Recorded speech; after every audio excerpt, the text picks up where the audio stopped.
할렐루야. 사랑하는 대강의 가족 여러분, 오늘 하루도 하나님의 말씀과 동행하는 삶이 되길 소망합니다. 오늘 함께 나눌 하나님의 말씀은 마가복음 14장 21절에서 26절 말씀입니다. 인자는 자기에 대하여 기록된 대로 가거니와 인자를 파는 그 사람에게는 화가 있으리로다. 그 사람은 차라리 나지 아니하였더라면 자기에게 좋을 뻔하였느니라 하시니라. 그들이 먹을 때에 예수께서 떡을 가지사 축복하시고 떼어 제자들에게 주시며 이르시되 받으라, 이것은 내 몸이니라 하시고 또 잔을 가지사 감사기도 하시고 그들에게 주시니 다 이를 마시매 이르시되 이것은 많은 사람을 위하여 흘리는 나의 피 곧 언약의 피니라. 진실로 너희에게 이르노니 내가 포도나무에서 난 것을 하나님 나라에서 새 것으로 마시는 날까지 다시 마시지 아니하리라 하시니라. 이에 그들이 찬미하고 감람산으로 가니라. 아멘. 사람이 자기의 미래를 안다는 것은 좋은 일만은 아닙니다. 만약 미래를 아는 힘만 있고 일어나는 일을 임의로 할 수 있는 힘이 없다면 너무나 슬프고 고통스러운 것입니다. 이 내년에 사랑하는 사람이 죽는다는 것을 알았는데 그 죽음을 막을 힘이 내게 없다면 어떻게 되겠습니까? 보통 사람들은 갑자기 닥친 이별로 인해 그때부터 슬퍼하지만 미리 알고 있는 그 사람은 한 해 동안 하루하루를 고통과 슬픔으로 살 것입니다. 그런데 예수님은 앞으로 일어날 일들을 모두 아시는 분입니다. 그분의 신적인 예지 능력은 성경 여러 곳에 나오는데 본문 말씀 앞부분처럼 6월절 식사를 위한 방을 준비함에 있어서도 발휘되었습니다. 예수님에 의해 보냄을 받은 두 제자들은 예수님의 말씀대로 이루어지는 일들로 인해 놀랐을 것입니다. 그리고 그 말씀대로 큰 다락방을 준비하고 나서 하나님께 영광을 돌렸을 겁니다. 그런데 예수님은 다락방과 관련된 일들만 아신 것이 아닙니다. 앞으로 있을 가룟 유다의 배반과 체포, 그리고 순환과 십자가에서의 죽음도 다 아셨습니다. 향유사건 이전을 기록하고 있는 마태복음 26장 1, 2절은 이같이 말씀합니다. 예수께서 이 말씀을 다 마치시고 제자들에게 이르시되 너희는 아는 바와 같이 이틀을 지나면 유월절이라 인자가 십자가에 못 박히기 위하여 팔리우리라 하시더라. 예수님은 앞으로 있을 그 모든 순환을 다 하셨습니다. 그렇지만 그로 인하여 마음이 요동하거나 해야 할 일을 미루거나 초조해하시지 않았습니다. 도리어 남은 시간 동안에 무엇을 해야 할 것인지 그리고 무슨 말을 남겨야 하는지 또 생각하셨고 움직였습니다. 이 사실 예수님께는 시간이 얼마 남지 않았습니다. 내일 새벽이면 체포당할 것이고 곧 십자가를 져야 할 것임을 잘 아셨습니다. 남은 하루, 남은 저녁 시간은 너무나 중요하고 소중한 시간이었습니다. 예수님은 이 시간을 제자들과 함께하는 시간으로 그리고 하나님께 기도하는 시간으로 사용하십니다. 그 두 가지를 오늘 말씀을 통해 살펴보겠습니다. 먼저 예수님은 마지막 만찬을 제자들과 함께 하셨습니다. 이 사람은 누구나 중요한 시간은 자기가 사랑하고 아끼는 사람과 함께하고 싶은 것입니다. 오늘 예수님처럼 이 땅에서의 마지막 밤입니다. 그렇다면 정말 사랑하고 소중한 사람들과 함께하고 싶으셨을 것입니다. 그런데 주님에게는 제자들이 바로 그 사람들이었습니다. 그래서 그들과 함께 하시기로 하신 것입니다.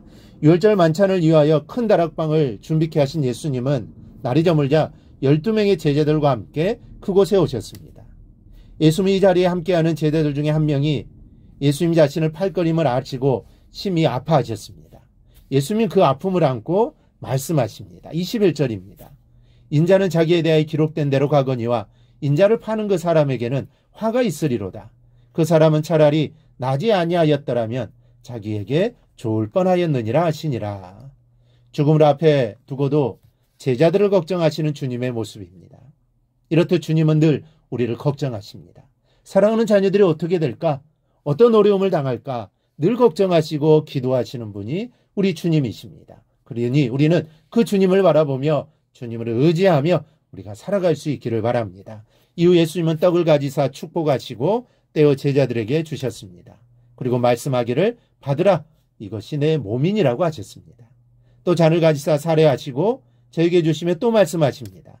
이것은 많은 사람을 위하여 흘리는 바 나의 피 곧 언약의 피니라. 예수님은 떡과 잔을 통해 곧 있을 십자가에서의 죽음과 그 죽음의 의미를 예고하셨습니다. 예수님께 주신 떡은 곧 찢겨질 주님의 살이며 주신 잔은 십자가에서 흘릴 주님의 피였습니다. 그러나 그 몸은 영생하는 양식이 되며 그 피는 마르지 않는 생수가 되어 우리에게 영원한 생명이 될 것입니다. 오늘 우리가 이렇게 하나님의 백성, 천국 백성이 된 것은 오직 예수님의 살과 피 때문입니다. 주님의 죽으심이 없었다면 우리는 아직도 죄악 가운데 살다가 지옥에 가게 되었을 것입니다. 그런데 주님의 살과 피로 인해 우리는 천국 백성이 된 것입니다.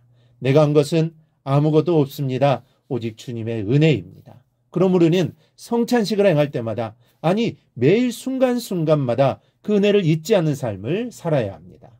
예수님은 마지막 만찬을 마치시고 수건을 가져다가 허리에 두르시고 대에 물을 담아 제자들의 발을 씻기기 시작하셨습니다. 베드로는 갑자기 당한 일이라서 당황하며 말하기를 내 발을 절대로 씻기지 못하시리이다 라고 합니다. 그러나 예수님께서 내가 너를 씻기지 아니하면 내가 너와 상관이 없느니라고 하시며 제자들의 발을 모두 씻어주십니다. 흔히 말하는 이 세족식은 예수님께서 겸손과 섬김과 희생의 모범을 보이신 겁니다. 제자가 스승의 발을 씻기는 것이지 종이 주인의 발을 씻기는 것이지 스승이 제자의 발을, 주인이 종의 발을 씻기는 것은 아닙니다. 그런데 이렇게 할 수 있는 것은 겸손과 섬김과 희생이 있어야 하는 것입니다. 그런데 주님은 그렇게 하셨습니다. 그리고 우리에게도 하라고 하십니다. 겸손하라 하시고 섬기라고 하시고 너 자신을 희생하라고 하십니다. 도저히 섬길 수 없는 자리에서도 섬기라고 하십니다. 도저히 희생할 수 없는 자리라도 희생하라고 하십니다. 그렇게 살라는 것이죠. 그러기 위해 본을 보여주신 것입니다. 십자가를 목전에 두고 이렇게 떡과 잔을 주시며 발을 씻기신 예수님을 생각하며 그분이 나를 얼마나 사랑하는지 다시 깨닫게 됩니다. 그 사랑받아 구원받은 자가 되었으니 우리도 사랑을 주는 사람들이 될 수 있기를 바랍니다. 둘째로 예수님은 마지막 시간을 기도하는 일로 사용하셨습니다. 유월절 식사와 세족식을 마친 예수님은 이제 제자들과 함께 겟셋마네라는 곳으로 이동하십니다. 그리고 베드로와 요한과 야고보만 대동하고 기도처소로 가십니다. 할 일도 많고 마무리하셔야 할 일도 많았지만 주님은 기도하러 가셨습니다. 우린 여기서 땀방울이 핏방울이 되도록 기도하신 예수님, 자기의 원이 아닌 아버지의 원대로 이루어지기를 소원한 예수님을 보게 됩니다. 더불어 우리는 예수님의 아픔에 동참하지 못하고 잠이 취하지 않은 제자들을 보게 됩니다. 예수님은 일어나라 함께 가자고 하셨지만 그들은 결국 예수님과 함께하지 못했습니다. 다 뿔뿔이 흩어져 도망했고 겨우 따랐던 베드로는 예수님을 3번이나 부인했습니다. 예수님은 오늘 우리에게 시험에 들지 않게 깨어 있어 기도하라고 말씀하십니다.